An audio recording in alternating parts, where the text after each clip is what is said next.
Démarrons par le quotidien Le Matinal qui titre « Montée des eaux au Bénin, les consignes du gouvernement aux populations ». Le 166 pour dénoncer les comportements à risque. Conflit domanial à Tampere, une vingtaine de ménages délogés. Daibi Info, montée des eaux dans les parties septentrionales du Bénin. L'appel du ministre de l'Intérieur aux populations. Occupation illégale de parcelles, près de 200 ménages sommés de déguerpissement à Calavi. Les 4 vérités de son côté parlent d'un contrôle routier de la police qui vire au drame. Le potentiel à présent, lutte contre la cybercriminalité, Kwedo, 4 gaimen dans les filets de l'Office central de répression de la cybercriminalité. 4 motos, 2 millions de francs CFA récupérés chez les cybercriminels hier.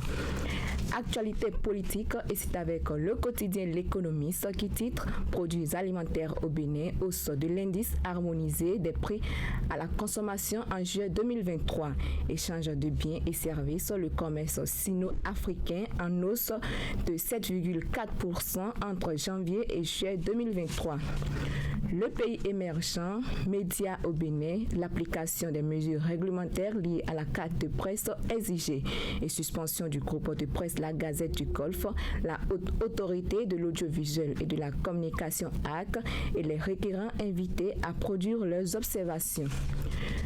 La lecture de la une se poursuit avec l'investisseur qui nous informe sur les importations d'oignons en Afrique de l'Ouest et titre « Les sanctions de la CEDEAO contre le Niger font les affaires de l'Europe ». Que lire à la une du journal La Boussole? Mission de médiation de la CEDEAO au Niger, la junte écarte la réinstallation de Bazoum. Le journal précise que Bola Tinubu et ses pairs face à l'histoire.